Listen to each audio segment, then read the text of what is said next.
What is going on, guys and girls? It is Ghost Robo, and welcome to some official Battlefield 4 multiplayer gameplay that I actually played. You're watching me play the game, running around, shooting guys, doing all that stuff. That is me from E3 2013, where I had an extensive hands-on opportunity with the next-gen Battlefield. I got to play it on a PC with an Xbox One controller, so it was sort of best of both worlds. Super, super gorgeous graphics and a brand new controller, which is a very cool controller. A lot of cool new tweaks to it. I prefer the PlayStation 4 controller slightly, but no matter. We're talking about shooters and about Battlefield 4 here.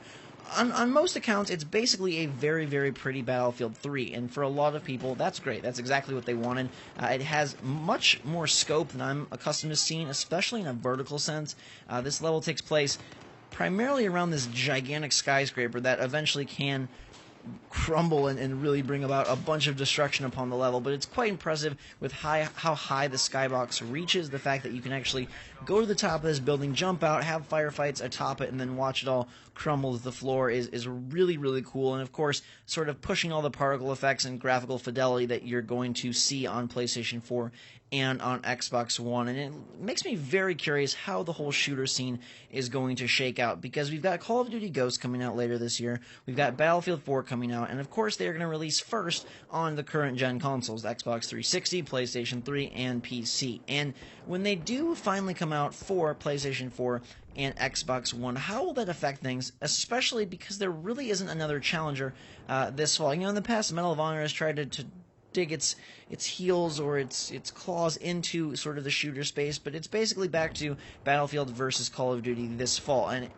pre-orders for Call of Duty are down year over year, and that's not surprising. Black Ops 2 had sort of a huge fervor around it, and so it doesn't really surprise me, especially with new consoles releasing, that people would not be pre-ordering Call of Duty Ghosts as extensively. Battlefield 4 is looking to make a huge push, again, against the Call of Duty franchise and see what they can do, assuming that they have the prettier game, assuming that they have the better performing game, especially as we transition into these more powerful systems. Will that give them an edge that they previously were not able to take as much advantage of, or will Call of Duty Ghosts be able to hold up equally? And for me, the big kicker in all this is Titanfall, and Titanfall is doing a couple of very interesting things from a gameplay perspective that I think are evolving on the formula, because for the most part, Call of Duty Ghosts is just the next Call of Duty, and Battlefield 4 is just the next Battlefield, and there are different things about them, and new additions to the single player, and of course rebalancing and new features to the multiplayer, but all things considered, it's basically just a sequel to the last Call of Duty and a sequel to the last Battlefield. Titanfall is really trying to make some waves in a few things that they're doing. My favorite is probably the fact that after a match is over, there is a race to the extraction point where you can add extra bits of XP, so it makes it more of a fun thing upon the ending of a match. It's not just like, oh, you win and stare at a stat screen for 45 seconds while you're waiting for the next round to load. No, there's some action that takes place, and the winning team has to get back there with single spawns, whereas the losing team is basically just firing away and trying to take them out before they can escape the battlefield. I think that those kind of things that they seem to be doing, all signs are pointing to them really taking all the information that they've gained from a full generation of first-person shooters, especially online multiplayer, and really evolving their game to a degree. Is it really taking a drastic step in some crazy direction? No. But they also are releasing at a time when people will kind of be a little bit over the initial craze of Call of Duty Ghosts and Battlefield 4, putting their game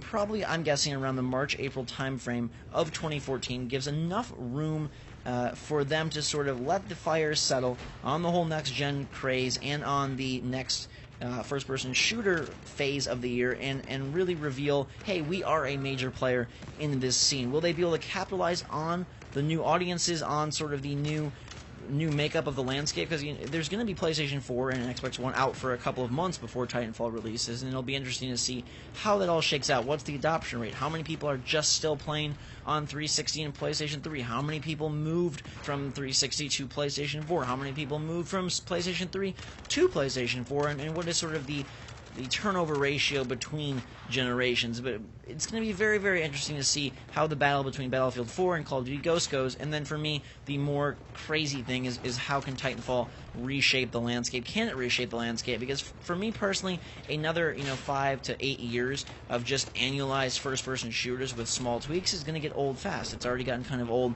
in this generation, and nothing against these games. They're super fun games. They're very well polished for the most part. Yeah, their single players are usually quite lacking, at least from my perspective, but I love the multiplayer. I have a lot of fun with the games, and I post them, on here. I share gameplay with you guys. I play it on my own time. I play it with friends. I enjoy them a lot, but it's like, how can we evolve the formula in the same way that I feel The Last of Us evolved upon Uncharted, evolved upon a lot of typical platformer third-person shooters of the previous eras, and what do they do to sort of make themselves stand apart? What title will it be that really pushes things to the next level? If you look at this generation, you think of stuff like, the first Call of Duties that released this generation, they kind of took things at least to a next level that helped shape the landscape for the years down the road. And what game is going to be the first sort of icebreaker to shape first-person shooters in particular for PS4 and Xbox One? And I don't think it's going to be Ghost or Battlefield 4. I think they come out right at the start of the cycle, right at the start. There's rumors that Xbox might launch alongside Call of Duty Ghost, maybe PlayStation 4 launches aside Battlefield 4, who knows.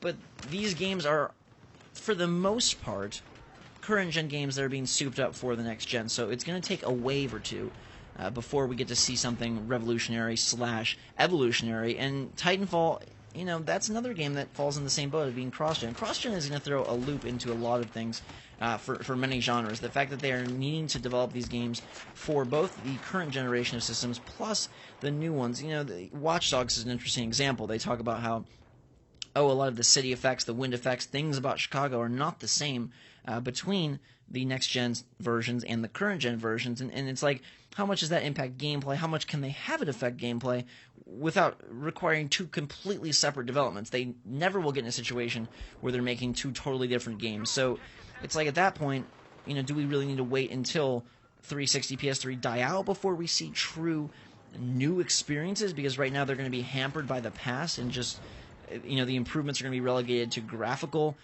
boosts, to performance boosts, to particle effects. Titanfall is talking about taking a lot of the weight of the game and putting it on the cloud. They're at least timed exclusive with Microsoft and Xbox One and Xbox 360, and putting a lot of that power for the game on the cloud. And how does that impact things? And again, is that just surface level cosmetics, or are they able to really redefine AI, redefine gameplay, and who is it going to be? I almost feel like it has to be a brand new player. I feel like it has to be someone who is not involved with previous Call of Duty development, like Respawn and the Titanfall guys. Someone who is not currently making a mainstream huge first-person shooter like the Battlefield 4 team or like the Call of Duty Ghost team. It's almost as if it has to be somebody who comes new to the scene, or a studio that you wouldn't expect tackling this and saying, hey, we've got a brand new idea and let's just throw it out there and hope it clicks. And maybe it takes a bunch of them to stick, because we've seen a rise in competitive gaming, we've seen a rise in online gaming, we've seen a rise in shooter gaming in general that is unprecedented. It sort of took over the video gaming space the past decade, and that hadn't happened previously. So we're very, very comfortable with a lot of the established patterns and procedures that are, that make up FPS online multiplayer. And frankly, I don't have a great idea for what they could do to switch it up. It seems like it's such a very, it's such a defined genre, right? You have to have a gun, you have to have some secondary weaponry, you have to have matchmaking, you have to have perks and or kill streaks and or boosters and or craftable items, you have to have loadouts. Like, what does it take to shake up the formula? Because just new maps or a new setting, we made a futuristic in outer space, sci-fi Call of Duty, that's cool to have new window dressing, and sure, it's going to push a lot of copies, but is it really going to redefine the genre or redefine first-person shooters in this generation? No, it's going to take something that probably we can't even think about right now, and that might start off very negatively received. We're so sort of integrated with this idea of how things work when it comes to our military shooters, and if that is going to be a genre that exists for a long time, which I know it's going to, how do you dethrone something that has been in the driver's seat for 6, 7, 8, 9, 10 years? As we look down the road till 2014, 2015, who can be that new player? And that's what I'm curious to hear what you guys have to say. Do you think there's a studio out there that could really redefine the shooter experience, or do you think it has to be a brand new group of devs that have never, seen the light of day on a current console? What are your thoughts? How would they do it? Is it even possible, or are we sort of doomed to let Call of Duty and Battlefield duke it out until they burn it out, sort of like Rock Band and Guitar Hero? That would be sad to see. You know, there seems to be more room for innovation in the shooter space than in the music rhythm genre space, but who knows? Perhaps it's not possible.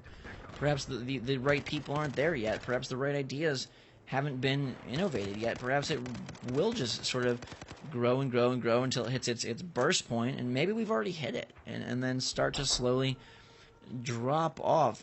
Killzone 3 falls into a really interesting position, or Killzone Shadowfall, rather, not 3, excuse me. That's a game that looks awesome, that has a much a higher focus on single player, but definitely will be bringing a multiplayer component to PlayStation 4. And I feel like it's getting glossed over completely. I feel like if you're not Call of Duty, if you're not Battlefield, if you're not Titanfall now, you know, you don't matter when it comes to first-person shooters. And again, it creates a monopoly on the market that not only limits the games that are being sold, but also limits the ideas that are considered successful, good ideas. So how are we going to shake this up? Who is going to do it? When will it happen? Those are my questions for you. Hope you guys enjoyed this Battlefield 4 gameplay. Hit that like button if you did. Made sure I went out of my way to bring it to you, and I hope you enjoyed it. It was really fun. I enjoyed my time, like I said. Got to really play with the Xbox One controller, got to really see the very pretty graphics, and I've been super impressed by everything that I've seen from PlayStation 4 and Xbox One for the most part. I think they're going to blow you away when those consoles hit your hometown later this year. Until that time, though, guys and girls, thanks so much for watching. Hope you have a fantastic day. Drink some hot chocolate, and we will see you all later.